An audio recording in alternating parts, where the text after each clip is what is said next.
Welcome to DEFCON 3. I'm KT McFarland. There's growing concern among intelligence officials of an extensive European terror network. This comes after Greek police detained 4 suspected terrorists in Athens over the weekend on alleged links to an Islamist terror plot. Joining us to discuss are Heritage Foundation's Steve Bucci and Foundation for the Defense of Democracy's Bill Raggio. Welcome, gentlemen. Let me turn to you first, Steve. What we've seen now, we've seen Paris, we've seen another terrorist plots in Belgium that have been disrupted, now Greece. Is this part of an inter-European Islamist terror network, do you think? Well, there at least seems to be some very vague connections until we really get the results of the investigations, KT, into their computers, phones, all that stuff. It'd be really hard to say definitively that they're all really interconnected. Bill, let me turn to you. Why are these Europeans all of a sudden capable of doing this? I mean, how are they getting trained? How are they getting recruited? You and the Long War Journal have written about this for a number of years, but what's the current sort of pipeline for European terrorists? Well, for years, European terrorists were training in Afghanistan and in Pakistan and waging jihad primarily in Afghanistan and Pakistan. Then with the Syrian civil war, the battlefield opened up, and it's a lot easier to travel to Syria and Iraq via Turkey for a lot of European jihadists. So we've tracked over 70 training camps that have either been opened or currently in operation. We believe most of them are currently in operation. These camps are crucial for European jihadists to go through. They're learning on the battlefield, and then some of them are thought to be coming back and coming back to Europe, and those are the ones that are posing a threat. There's also jihadist groups operating in Yemen and in North Africa and the Saharan Africa as well.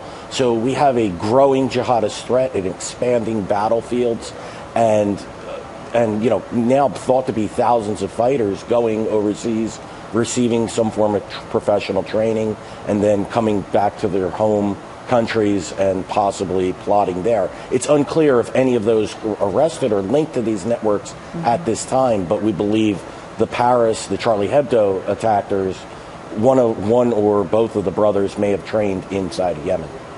Steve, what's the threat to the U.S. homeland? We've seen, over the weekend, Senator Johnson from the Homeland Security Committee, he said he wouldn't be surprised if there were sleeper cells in the United States. Senator Feinstein, formerly chairman of the Senate Intelligence Committee, as well as the chairman of the House Intelligence Committee, Representative McCall, they've all warned about sleeper cells in the United States.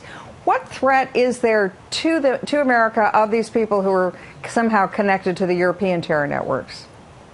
Well, quite clearly, we've had American citizens, American passport holders, or resident aliens go over, just as Bill has mentioned, fought in other parts of the world and have returned.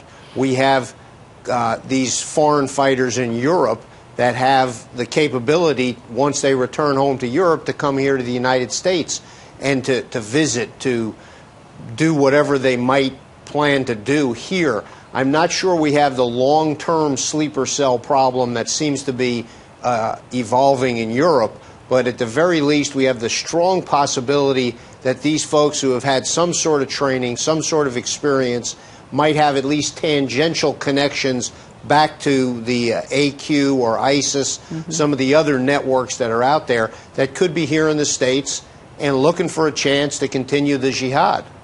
Bill, how do you find these guys? After every one of these terrorist incidents in Paris and the Boston bombers, wherever, people will go back and say, there were so many warning signs, we just didn't put it all together. Is there any way of collecting these warning signs or connecting the dots, if you will, before an attack to prevent an attack either in Europe or the United States, Bill?